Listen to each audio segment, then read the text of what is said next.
Yo, what's up, everybody? I know this is a bit cliche at this point in time, but I figured I'd make a tier list on Soul Calibur 6's DLC characters, and I want to go through it with you like bit by bit, just so you understand where I'm coming from. So first off, we got one of my personal favorites, Hilda. So Hilda is a really cool character. Hilda has a short sword and she has a spear or a javelin, depending on where you are, I guess, in the world. And Hilda came in Soul Calibur 4.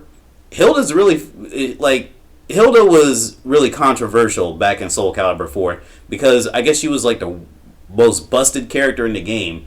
Above S tier, actually, above this tier right here. And I'm just gonna like let her there right now. This might change a little bit later, but I think that Hilda is a great addition. She's a cool design for a character. Her outfit's on fleek. It's really cool. The gold and everything. She has a storyline with Siegfried Stoffen. And Siegfried's a cool character. We liked him ever since Soul Edge, Soul Blade. So of course, how could a character affiliated and so friendly with this character like be bad, right? She was really integral in Soul Calibur 5, one of the few integral legacy characters in Soul Calibur 5 that had a big important to do in there. So, you know what? Yeah, I think I want to put her at S tier just off of, design, being a really cool character, legacy character, and yeah, I like her movements, her fighting style. She's really good. So yeah, S tier. Now, I should have did this in order of when they came out. So Tyra, I'm just gonna put her here for right now.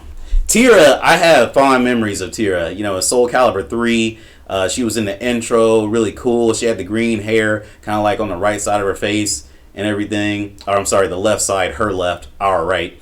I think that she is a character that has a lot of potential. She's always had a lot of potential. In Soul Blade / Soul Calibur, there have been a lot of male antagonists, and she was like a great female antagonist, and she meshes very well with Soul Edge and Nightmare. Nightmare having an ally was just really cool at the time, and it's always been really cool. Her personality switch, it's like so interesting. It's something that you think you would see in like Guilty Gear or Blaze Blue. And you know what? Based off of that conjecture, I'm just gonna go ahead and move her up here.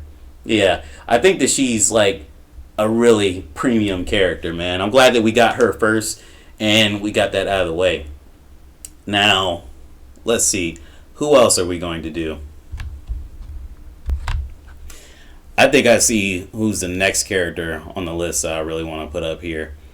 Let's go ahead and put 2B in trash because I don't really care for Nier Automata.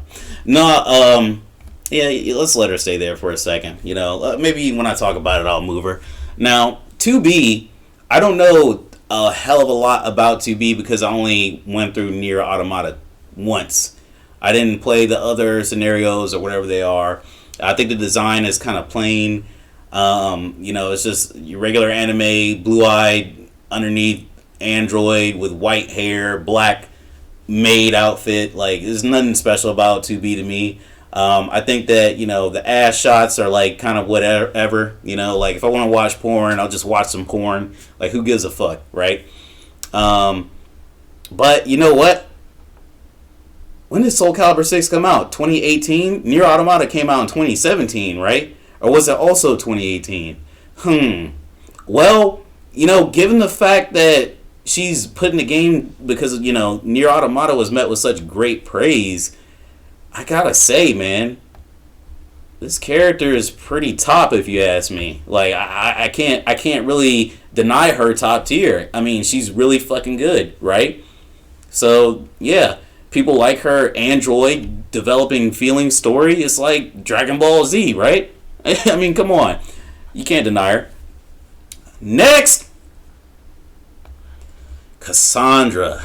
Man, I want to put her in the trash, dude. Maybe C. Cassandra came back. I never really thought Cassandra was like really that cool of a character because I used to think, because I'm an old school boomer, Soul Blade, Soul Edge guy. I grew up with Sophia, when I first seen Cassandra, I used to be like, well, what's the point of having another sword and shield person, right?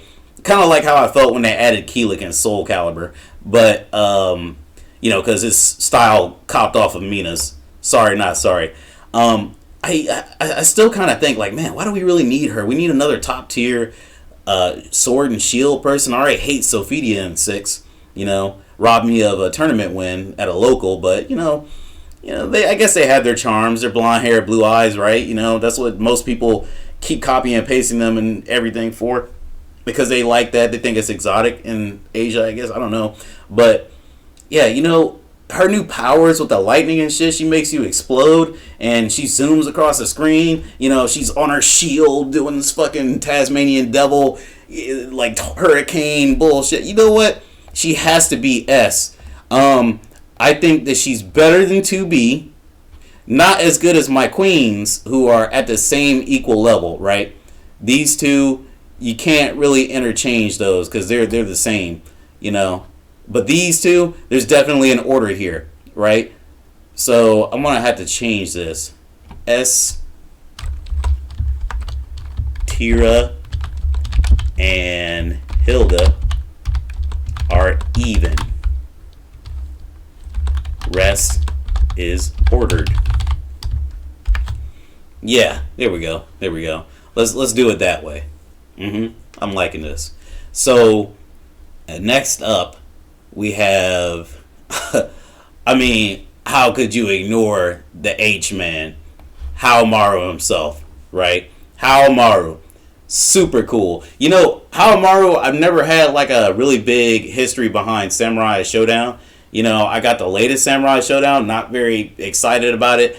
I think Maru is really cool in Soul Calibur 6. His moveset actually is kind of like something that I would like for Mitsurugi more than Maru, because I feel like Mitsurugi's sword attacks don't have a lot of range, and it's not really fun to watch. Like, Mitsurugi's a very cool textbook character, though. Don't get me wrong. Mitsurugi's still in top tier in my heart because, it's one of my favorite characters. But Maru, man, Maru is fucking dope, G.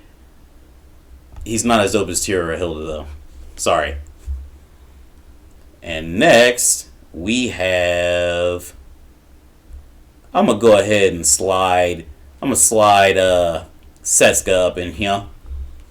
Yo, Setsuka automatically has... We got to put her at S at the top, like, off top. Because Setsuka... She's really cool. She's better than 2B. She's better than Cassandra. She's better than... Oh, no, Maru. I seen you trying to resist. Let's go ahead and put Setsuka... You know what?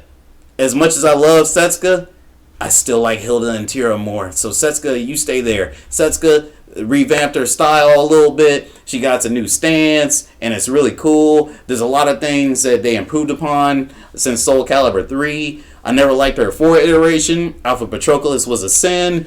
Hell yeah, this is good just based off the fan service alone. Let's see. Who else do we have? Okay, we have Amy, and she's an asshole. Complete asshole. Too good. Way too good. Her and Raphael must have drank some juice before the game started or something, because they're way too good. But, a lot of people really wanted her back in the game. So, good on... I should put Soul Calibur 6 or Team Soul in S tier for this. But I'm going to go ahead and slide Amy up here. And because she's a Soul Calibur character, she gets in front of 2B. So, yeah, that's where I'm placing her. Yeah, that's good. That's good. Who's next? Who's next? All right. I think we only got the one, right? We only got the one dude next, because we've been through everybody. This is all the DLC. Wait a second. We forgot about the god. I don't even need to explain why Huang is the god. Huang persevered. Huang, you know what I'm saying? He was not even like favored over Yun Sung in the polls, right? If I'm not mistaken. He was like top 20, but Yun Sung was like top 15 or something, and he still persevered. You know why? Because Huang is a fucking man. Huang fought Mitsurugi. Mitsurugi, the other guy who should be in top 1, but that'd be too many people. Yo, hold on.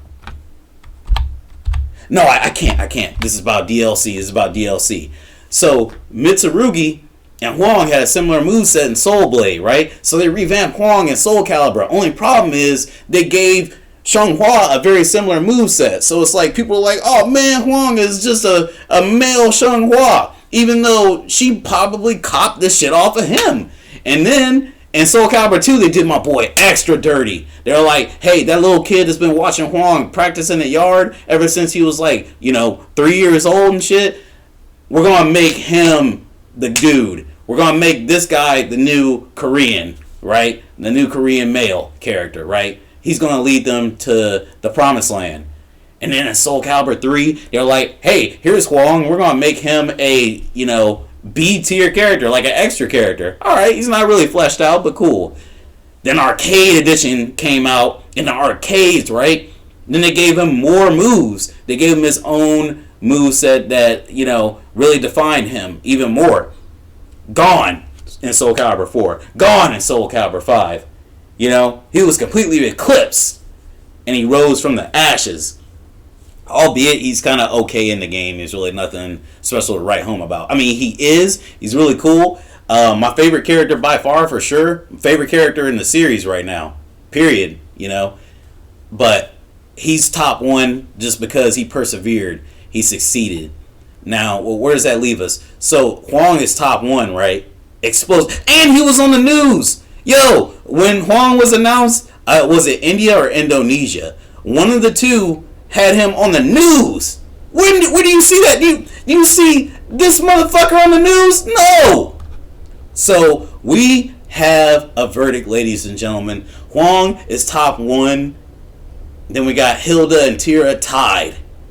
Just underneath them by a hair is Setsuka. And we got Maru flexing on everybody, the pectorials and everything. We got the sassy Cassandra. We got this fucking jerk, but she's so adorable. And then we got this this cool android here at S tier. And I think I gotta rest my case there, man. Nobody can top this tier list. And if they try to, fuck them.